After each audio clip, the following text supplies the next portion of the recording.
to say, what to say, what to say. How about starting off with happy birthday? My name is Jay and I'm 51 today. My name is Jay and I'm 51 today. My name is Jay and I'm 51 today. How did I get here? What to say? If I really knew what to say, I wouldn't have to freestyle on this motherfucking phone today. It's been a minute.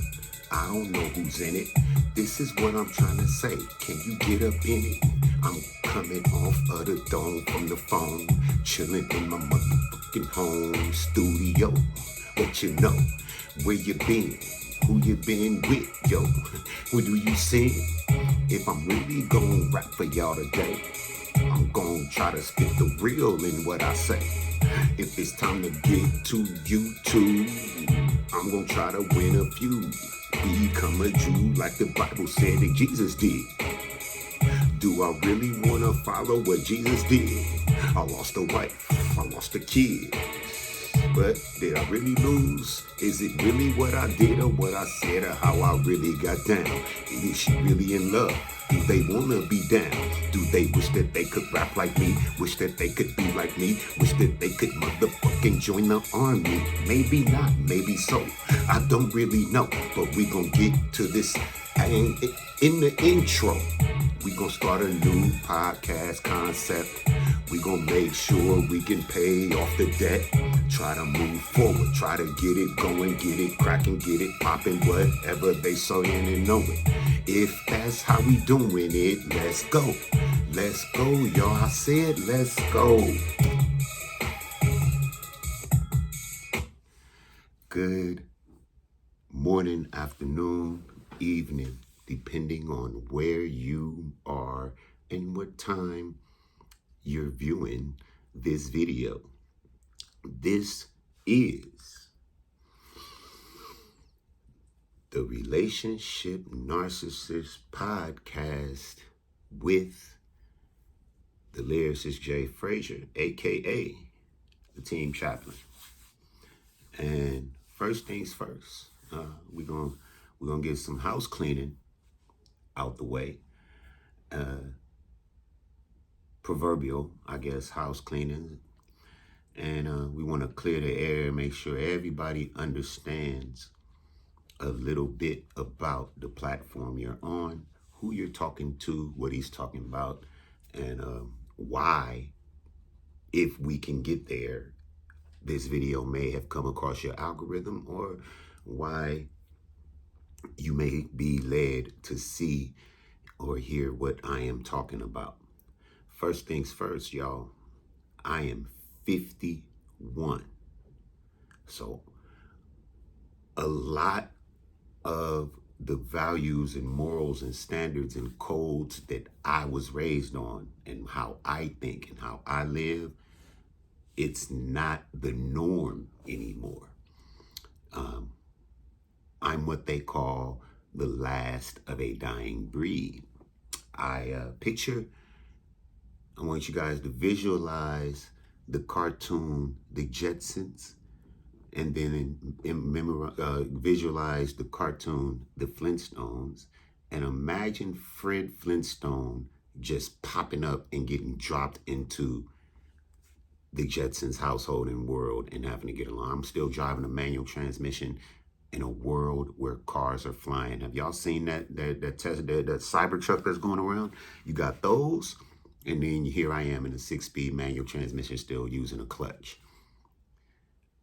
I am very much just now catching up to what society has become after leaving and going to Iraq. And basically, you've heard the phrase, I'm sure, that the military breaks you down to build you up. Well, that's not necessarily a bad thing.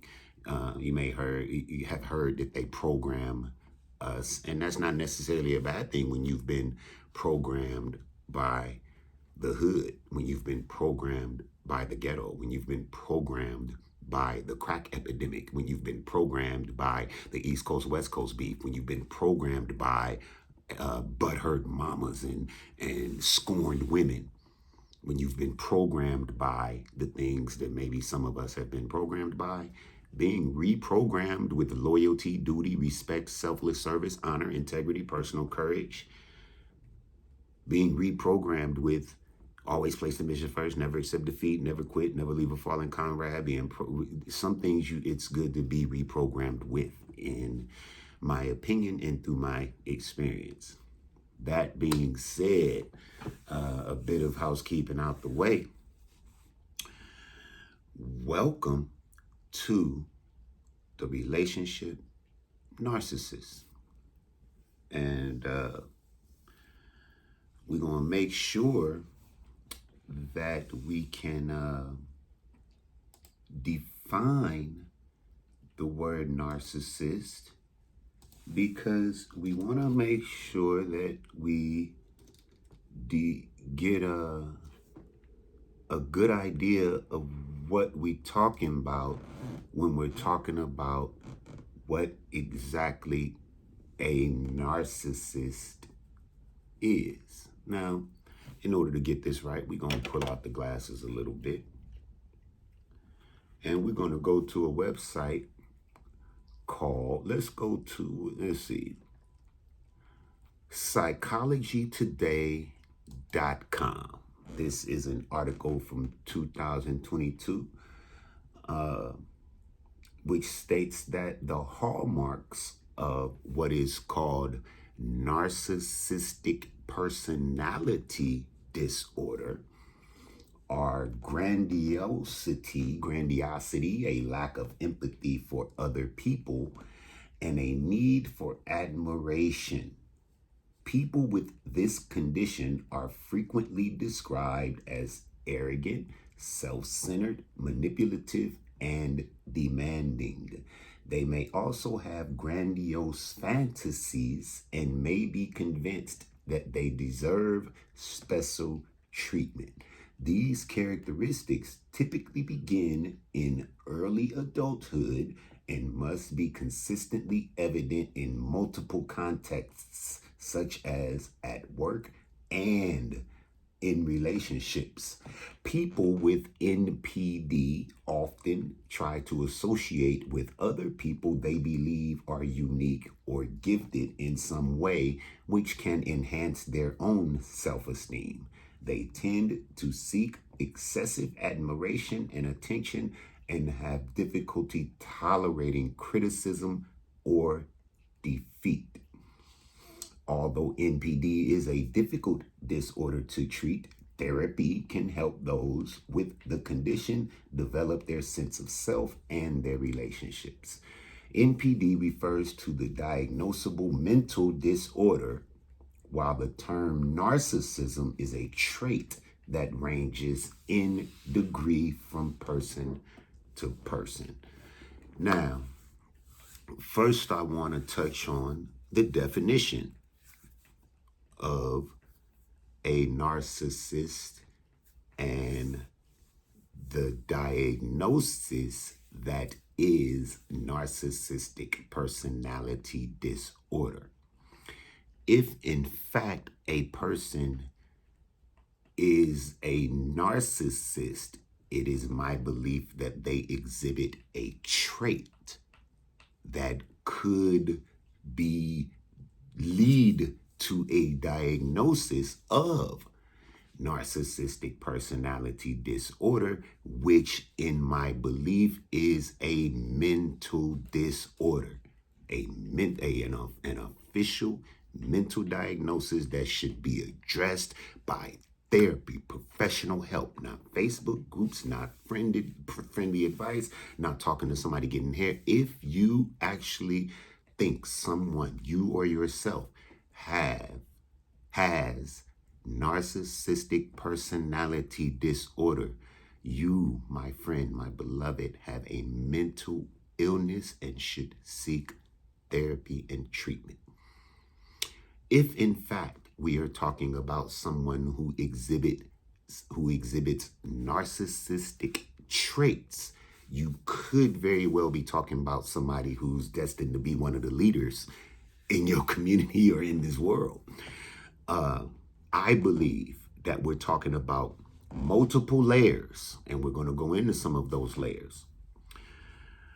of which we'll start with friends. Well, we'll start with family, your family relationships, your mother, father, sister, brother, the people that raised you, grandmother, grandfather, extended family, auntie, uncle, cousins, your family, your blood family relationships, your mom and them, and your daddy and them, your blood brothers in them, full blood brothers and half brothers and sisters, for all your family relationships.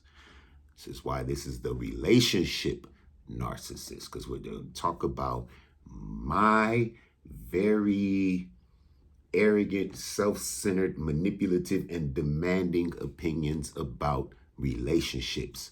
Not just who you fucking, but all your relationships. All my relationships. Starting with family. Who is your mama?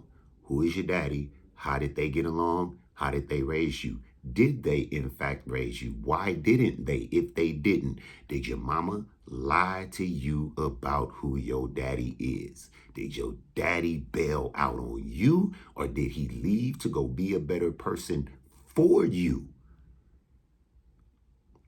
Did y'all have a deadbeat in your house, or did your mama fuck everything up and your father wasn't having it? Who actually is the fuck up in the family? Is it you?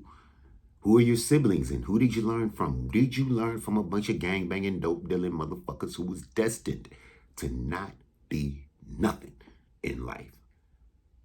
Did you learn from a bunch of hoes and hookers and prostitutes that was selling pussy and all you saw was men coming and going in your house and you didn't know that mama, auntie, sister, cousins was all getting ran through by the niggas in the neighborhood? Your family. And then your friends. Were you getting abused by the next door neighbor? Were you getting beat up and bullied in elementary school? Who are your friends that came over to play with you online or in person? If you in my generation, we had our friends in person. When we were kids, we used to go out and play with our friends. These kids get online and play with their friends, whatever you call it. Who are your friends and those people who influence you directly outside of your family? For example, when I was a kid, it was these kids at 32nd Street USC Magnet School. I got into a fight because a kid, when we used to jump over the benches, a kid moved the bench and I beat him up. I didn't know he had stitches. I busted his stitches. My family went up there and got checked by this kid's, well, he was half white. White parents came up there, checked my mom and father in front. I got kicked out of that school and got sent to Santa Barbara Elementary. It would later become Martin Luther King Elementary, but I went from a gifted magnet school to the neighborhood ghetto school, and that's where my friends changed. And I started hanging out with the kids that was from the Harlem, whose big brothers banged from Harlem Crip, Harlem 30s, over there off of 39th and Western. And my friends changed. I didn't hang with no more gifted kids after that. I was hanging with all hood kids who could break dance and rap and sing and play ball and all that stuff. But they were gang. They all had somebody that knew somebody that was gang banging, dope dealing, pimping, hoeing, something. That was in the 80s. Now, outside of your friends, and that varies depending on the person, because when I came home, that woman I married calls a lot of people friends, and they are not her friends. Them bitches and bitch niggas couldn't wait for her marriage to fail. I didn't know them. I didn't give a fuck. Them her friends. I would not let them motherfuckers step foot on my grass. She lets them in the house, talk to the kids, do their hair, fuck with their friends, and I'll go sing karaoke with them and all that. I ain't like that. I got multiple exes that fuck with people that I would not hire to be the help. And these bitches and bitch niggas be around. So who are your friends? My battle buddies? Honor, integrity, loyalty. We don't fuck with other niggas' wives, girlfriends, everybody stay. We protect and pray and provide and take care of our. It's a different vibe among veterans. And the people I know that are in the entertainment industry are really honorable people. That's why they're not that famous, because the industry is a bit different when it comes to honor and integrity. As opposed to who can make the money and who can get the likes and the views. It's a bit different. Who are your friends and what are those relationships like? Who's the weakest link? How strong are those relationships? For example, I had 5 tire blowouts last semester in school, going back to school. And I had some friends that really came through for me, and I love those people so much that I am going to dedicate the rest of my life to making sure they have my undying loyalty. No matter what happens, I'm loyal to those people, and I'm gonna pay them back, and pay them back with interest and stuff like that. My friends, you know what I'm saying? After that, we talking about work, the workplace, and those relationships. Remember, this is the relationship narcissist with the team chaplain. So we're talking about me and my perspective about all of these goddamn relationships that everybody talking about. Why they mainly focused on who's fucking who. The reason they can't find the right person is because of all these other relationships they refuse to give up. These day ones is gonna stop you from getting to day two. You've been with your day ones since the 90s, and ain't none of y'all got a goddamn thing. Somebody need to go off and move and get some new friends. Anyway, the work relationships. Who the fuck is your work husband? You fucking with that nigga, giggling with that nigga? Well, why you giggling with that work husband? Becky with the good hair is sucking your man off in the parking lot. That's why when you get home, you don't give a fuck. You be happy and cool. Yeah, he was getting his in too. You stop fucking with the work husband, maybe you get a real husband. What the fuck is that? Work husband, husband-in-law, thruples counselor. Y'all got these fucked up ass, lonely ass comedians bringing their misery into your life, and you hanging out with them, and now you can't get a motherfucking person for you either. What's your work relationship like? You fucking that bitch at work, nigga? You flirting with that bitch at work, nigga? Well, why you flirting with that bitch at work? What you think your woman at home getting done with? You need the plumber. You got to get that leak fixed, and she call it plumber, nigga. I'm the plumber, nigga. Keep that in mind. Nah, this is the old me. There's a whole new generation of 20-some-year-old plumbers that's running through y'all's wires. And celebrities and everything. When I was doing plumbing, I used to go do jobs up in Beverly Hills and stuff. NBA players, NFL players, their girlfriends be at home, need the plumbing done. In my 20s, oh, I could write a book about it. Entertainers and all that, they all need plumbers. I went off to the military, and I'm different now, but there's a whole, I'm grown, I'm 51, you know what I'm saying? But your work relationships, is it really that important to keep them work friends and sacrifice what you could have in real life at home? And then for those of us who are in the industry, I'm still new to the industry, but I'm independent, and Big A knew what he was doing. I think he knew I was going to get in certain people's business. He knew I was going to find out who got integrity, who don't, who's lying, who's not, who's really got good music, who don't, who really wrote what, who really didn't, who really making money, who not. He knows that I was going to gather intel. But in the industry, have you thought about your favorite celebrities and the relationships they got? Why are they so famous? Why is Jennifer Lopez famous? Is it because of In Living Color? She was a fly girl. Rumors are she ain't even singing on some of the songs we love the most. And keep in mind, this is the relationship narcissist, and we talking about industry relationships. My perspective on industry relationships, like work relationships, family relationships. On my birthday, I'm 51 now. This is a bunch of, hey, this don't matter to me. Ain't nobody, Jennifer Lopez ain't giving me no pussy. I ain't got no problems with her. She's still a cutie at her age, but I don't know how much work she done. I liked her friend Leah Remini until I got some racist vibes out of her. Like, I don't think these people like black dudes. But anyway,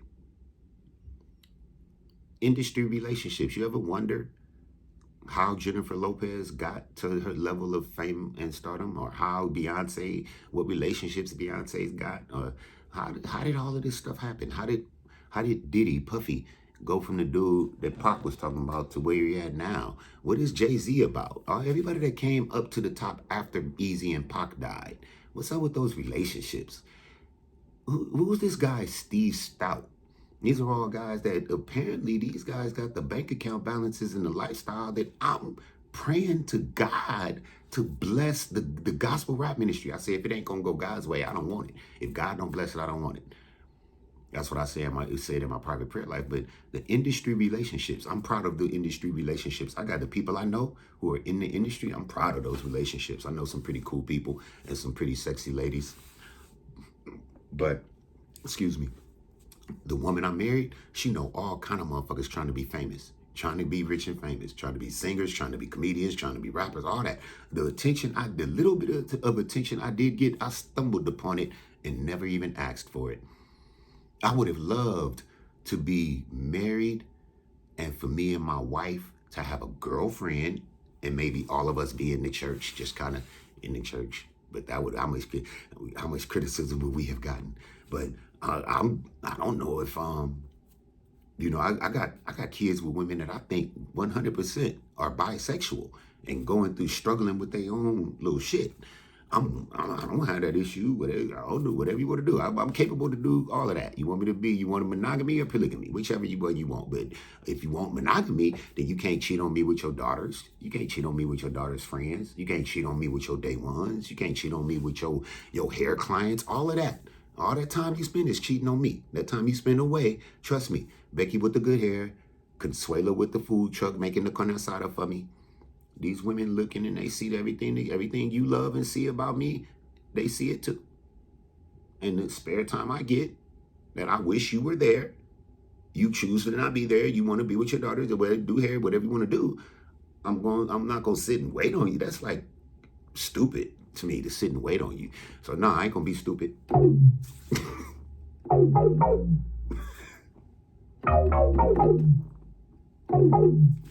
No, I'd rather sit here and do that.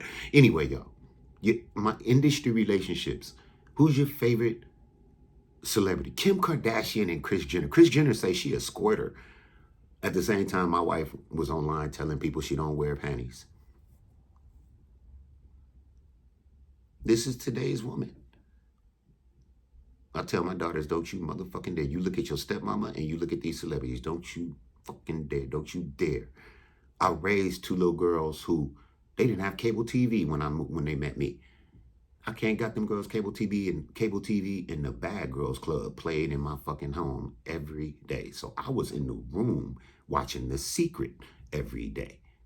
While they had the Bad Girls Club on repeat, I had The Secret playing on repeat because the book of Proverbs tells me, you know, it's better to be over here by yourself than in the house. The contentious women, I don't fuck with them. I'll be in the same house with them and be totally separate from them. So industry relationships, y'all. I wonder about the relationships of people like Jimmy Iovine, Leor Cohen. These guys got a lot of money off of Leor and Rick Rubin and Jerry Heller. Damn. A white guy's family owns the rights to Sam Cooke's music. They own the label. The Sam Cooke's music never did go to black people. Oh my God, dog. The lifestyle I want, I'll never be able to get it unless my people support it or a non-black, non-racist rich person. I can't get it on my own. That was what I was dealt with, y'all. Now y'all saw that thing cut off the way it did. Go ahead and check part 2. Look at how it ended. That is what I was dealing with. Go check it out. Y'all ain't knowing? I got something to say. There's a story behind this. Thank you for your time. Like and subscribe as you are led.